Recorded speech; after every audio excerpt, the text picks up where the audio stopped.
அன்பான மக்கள் அனைவருக்கும் வணக்கம்ங்க. இது குபேர மலரின் மாடித்தோட்ட பதிவு. இன்றைக்கி பாருங்கள், நம்ம மாடித்தோட்டத்தை என்றைக்குமே பூக்கள் இல்லாத நாள் கிடையவே கிடையாதுங்க. அவ்வளோ பூக்களும் பசுமையும் நிறைந்தது நம்ம தோட்டம். இன்றைக்கி நம்ம பார்க்க போகிறது என்ன அப்படின்னா, ஒரு ஆரோக்கியம் சார்ந்த ஒரு தாவரத்தை பற்றி இப்போ நம்ம பார்க்க போகிறோங்க. அதாவது சுகர் பேஷண்ட்டாக இருக்கிறவங்க கண்டிப்பாக இந்த செடியை நீங்கள் வீட்டில் வளங்க.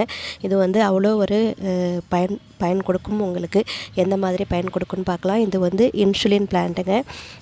இதை வந்து என்ன சொல்கிறாங்க அப்படின்னா, ரத்தத்தில் சர்க்கரை அளவை கட்டுப்படுத்தும் அப்படின்னு சொல்லியிருக்காங்க. இந்த இலைகளை எப்படி பயன்படுத்தணும் அப்படிங்கிறத பார்க்கலாம். இதை வந்து இதில் உள்ள இலைகளை தினமும் வந்து 2 இலைகளை அப்படியே பச்சையாகவே நல்லா கழுவிட்டு சாப்பிட்டுட்டு வரும்போது ரத்தத்தில் சர்க்கரை அளவை கட்டுப்படுத்தி வைக்கும் அப்படின்னு சொல்லியிருக்காங்கங்க. சுகர், அதாவது இனிப்பு பண்டங்கள் சாப்பிடணுங்கிற ஆர்வத்தையும் இது குறைக்கும் அப்படின்னு சொல்லியிருக்காங்கங்க. அதுபோல் பெண்களுக்கு முறையான மாதவிடாய் வரத்துக்கும் ஹெல்ப் பண்ணணும்னு சொல்லியிருக்காங்கங்க. கண்டிப்பாக இந்த செடி வாங்கி